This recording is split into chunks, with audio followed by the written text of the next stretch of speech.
Well, hello. Welcome to April 22nd, 2022. I'm Kurt, and this is my daily Good Life meditation. Feeling good and chipper again this morning. Not for any other reason other than it's Friday, and I don't have to work today, or tomorrow, or the next day. Whew, yay. Although I will work some this morning. I need to send out at least 6 emails. I'll do that after I'm done with this, but that's not a big deal. All right, yesterday was, this is something that I do every day. I make this video every day. And if I don't make this video, at least I do this in my head every morning. I never miss that. And it's pretty rare that I miss a video. I think I missed one in the last 6 months. So I do this every day to remind myself of my life objectives and principles and to see how I'm doing them, applying these to my everyday. So first, a review of yesterday. It was a good day, although I woke up early. It kind of hobbled me. I limped through the day a little bit with a limping fatigue, but it was productive. I got the work done that I needed to do. I always feel good if I do the work that I need to do. That's why I worry about not having the work that I need to do. So even when I retire, I still want to do something. I still want to be employed in some way. I don't trust myself with my own time. What an interesting idea. Not to trust oneself with free time. Anyway, it was a good day all around. Good day with dog walks. Good day at dinner. Nice conversations with the wife. Slept good. I did wake up a little bit, a light awakeness in the middle of the night, but I didn't wake up just before I didn't wake up in the last hour before the alarm. The alarm actually woke me up. That's a good feeling. So let's do the good life. My 7 objectives are as follows. To always be ready to die, to have everything in good, sound condition. My affairs, my relationships, and my life mission, which is to be a good human being and to share the message of the good life. I guess I'm an evangelist of sorts. Number 2 is to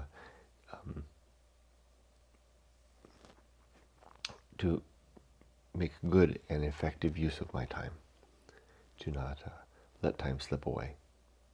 And to that end, I've started a little scale here. Monday, Tuesday, Wednesday, Thursday, Friday, Saturday, Sunday. And every day I can mark how I did. I'll do this in the morning beginning on Monday. So I've set this up. I'll put a little mark next to it. I think a circle will mean that it was a good day. So I'll do this on Tuesday morning. So in retrospect, I'll think about the previous day. How was it? I'll give it a circle if it was a good day, a diamond if it was a so-so day, and an X if it was a bad day. And what constitutes a good day? A good day is a day where I do this. I make this video. The second thing I have to do is I have to write in my journal. Well, at least one entry in my journal. And the third thing I need to do is read at least 10 pages of anything. Even including editing my own book. My own books counts as, because that's a lot of work. It counts as reading. So that's the 3 things. Make a video, make a journal entry, and read at least 10 pages. And if I do that, then I earn a circle. And if I do 7 circles, then in my Memento Mori, a wall calendar thing, my death clock, I get a green dot instead of a yellow or a red dot. If I have any triangles, I get a yellow. And if I have any X's, then I get a black one. So I begin to color my life, so to speak. So, okay, so that's my plan for that. Oh yeah. Number 3, third objective is to develop and maintain good and sound life principles. These 37 objects that I'm sharing with you now. And I do this every day by this good life meditation. Oh, and by the way, the video it's not just any video, it's this video. This good life meditation. This is the one. Any other video is just icing on the cake. This is, in some ways, has become the most important thing that personal activity that I do in my life. It has had the most impact over me. It's been very slow to accumulate. Like I said, I've been doing this for, I started this in 2018, around December. So closing in on, I guess, 3.5 years or so. I can't believe I had to use fingers to figure that out. 2018 to 2022. And if you'd asked me 6 months in, was it making a difference? I would have probably said, probably not. But 3.5 years in, definitely. These objectives and principles are like floating in my mind all the time. And I turn to them it's like having tools, like being a carpenter building a house, and instead of having to go back to the toolbox every time, remember to go back to the toolbox. There's just pull the hammer out of the air, pull the staple gun out of the air, crowbar. Well, there it is, just all there. That's what this effort is. Okay, the next objective is to cultivate good emotional reactions, just to react well to the days and the nights and the circumstances. Did I have any chances of that yesterday? I seem to remember I was in one meeting where I was actively sustaining indifference. It wasn't so much. It was indifference. I was actively sustaining a placid countenance.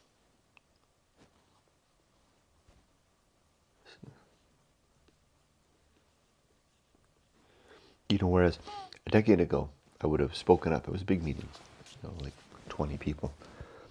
A decade ago, I would have spoken up, said something, just to fill the time, just to take the stage, just to grab a little spotlight, because I had something that I thought was interesting to say. But I didn't. I just sat there, a camera on, of course, with a placid smile. It would have been hard to read my countenance at all. No body movement, really, just I was there. More and more, my participation is one of well, I'm a leader. I'm not a leader naturally, but I am a leader as a project manager, so I have to lead meetings. But when the rare case that it's not my meeting, it's somebody else's meeting, I'm there, fully present. I don't distract myself. I don't multitask. I do not, for example, have a meeting in one screen, because I'm always doing virtual meetings, in one screen, and have writing an email in another. I just don't do that. The closest that will come is if I have to text somebody in Teams. But that's because everybody knows that I'm doing that. It's like I'm a project manager. Well, I need to get Frank here. Hold on, everybody. I'm texting Frank. That's not really multitasking. That's part of the job at the moment. So I'd say that kind of counts as good emotional reactions yesterday. Although I wasn't emotional in any way, but I wanted the attention, but I didn't allow that.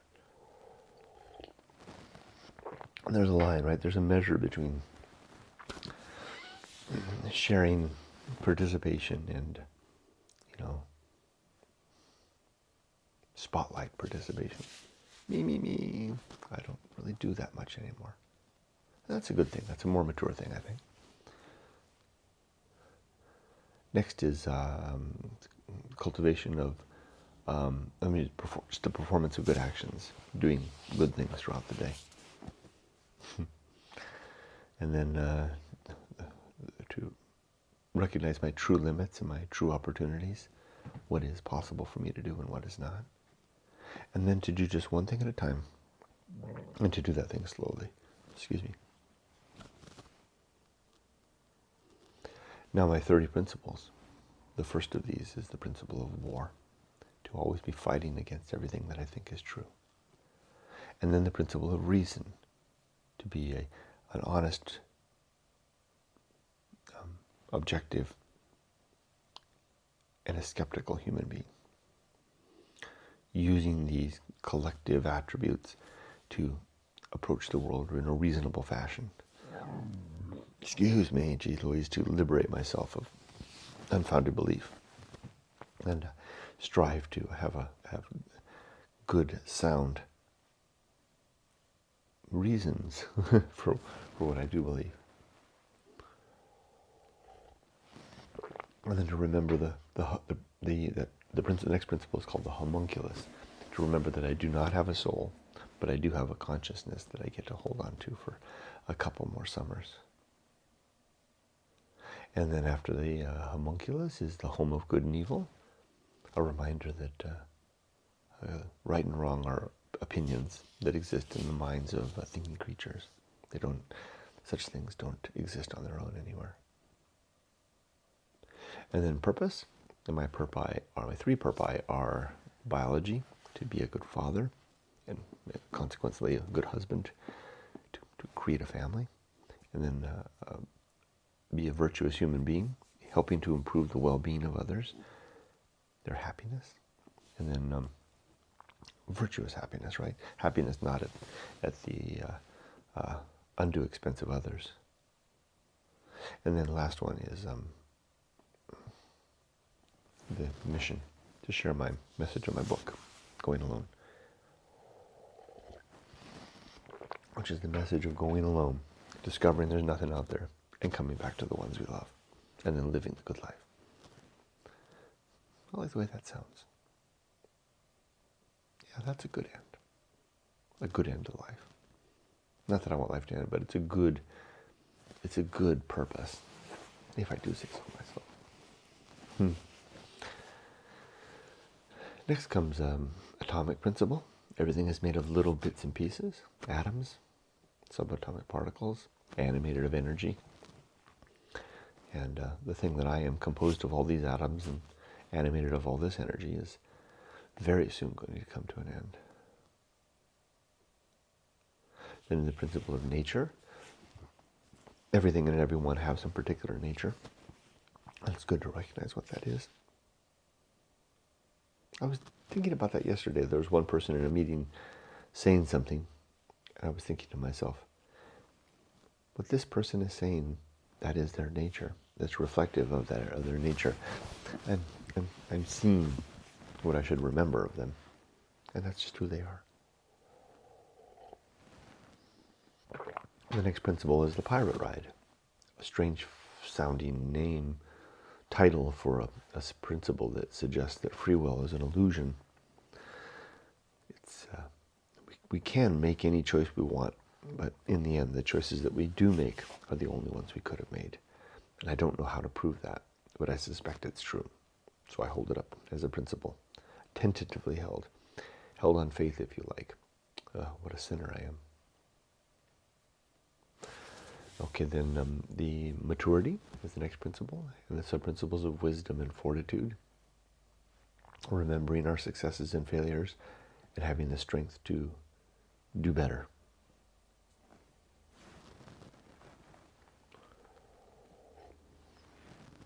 And then the social principle. We are social creatures. We need one another to survive. And then public speaking. To use few words, carefully chosen words, deliberate words. And to never ever gossip. I can hear rain. Desert rain.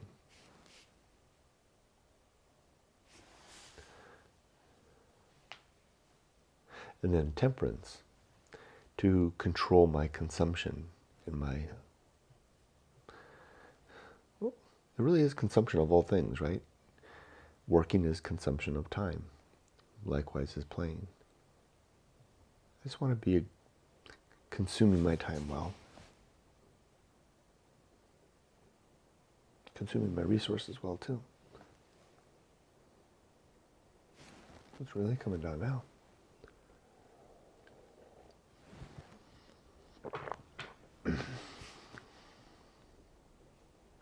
And the horror show is the next principle.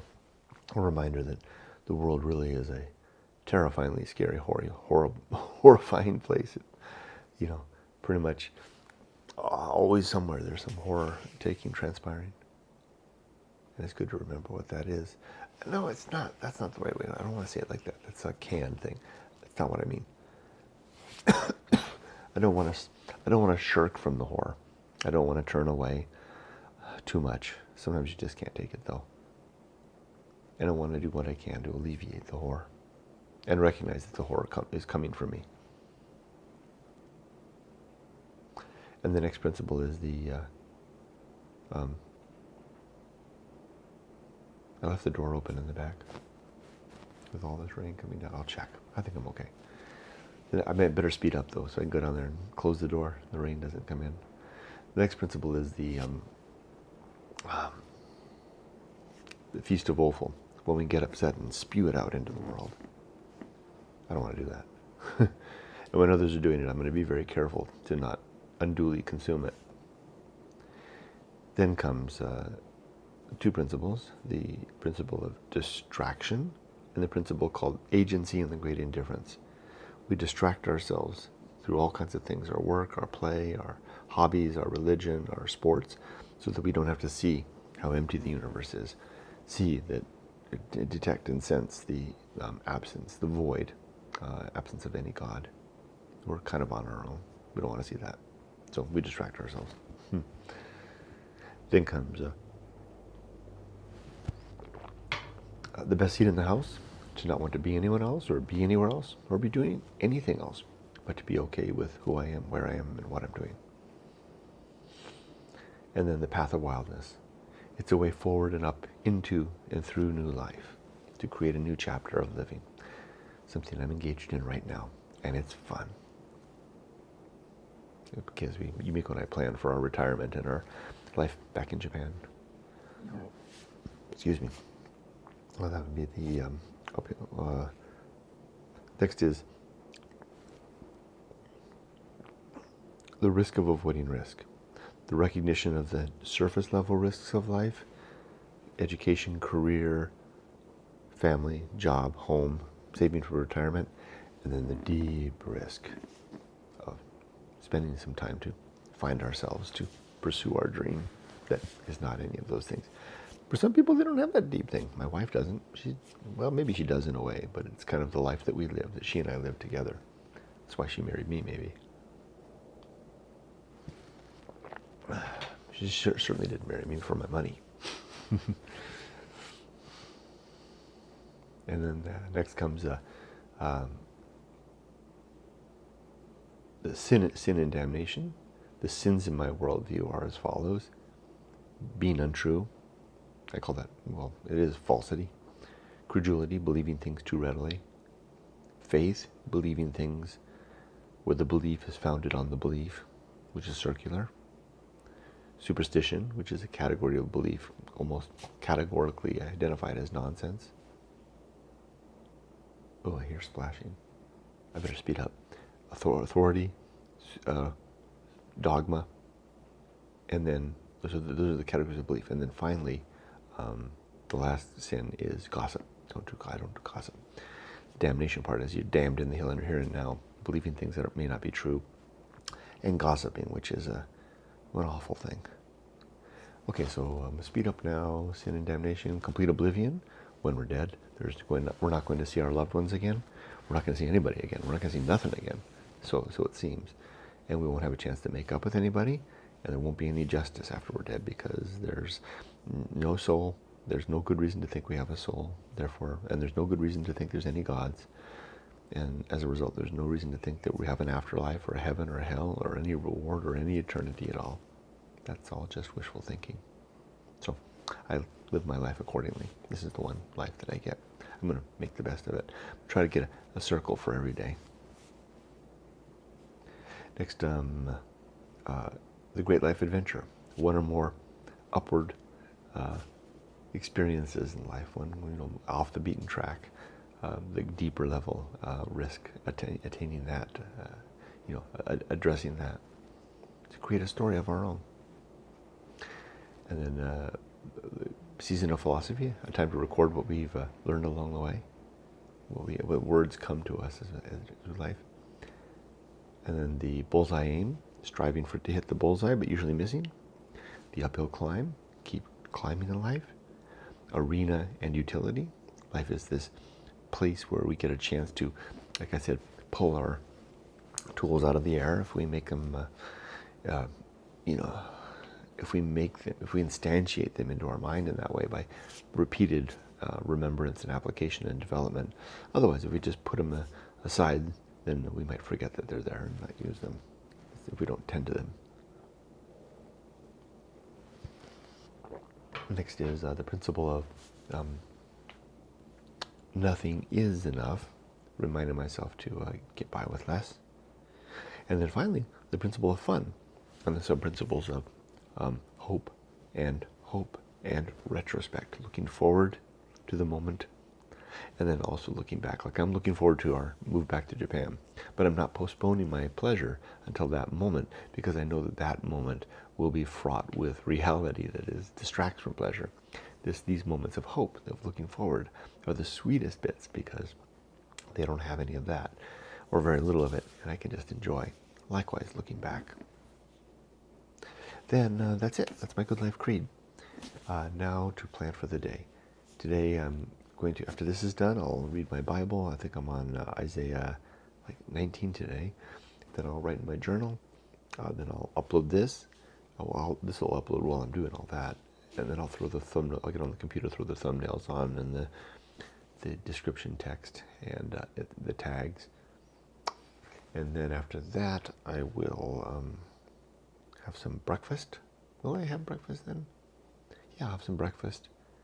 And then I'm going to come up and if I get on the computer and do these 7 or 8 emails, 6, 7, 8 emails that I need to do. Then I'll wrap up work for the day. Then I'm going to work on The Good Life, my one book, this book. I'm still editing. I might even take it offline again. I'm really discovering stuff in there that's really not fit for prime time. I might even take the book offline as I continue. I don't want people to buy it while I'm editing it. I'm ashamed of anybody that's bought it yet. If you've bought it, I apologize for publishing such an incomplete product. And then later I'm going to go to Irvine to have lunch with a coworker. This will be like the second Friday off in a row that I've had lunch with a coworker. That'll be fun.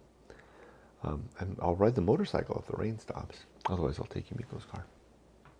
Oh, I need to check. I think I might have to do the registration for Yumiko's car. If that's there, then I'll take care of that too. Oh, and I need to pay the rent. And that's my plan. I wish you all the best. Be safe, but not too safe. Take care.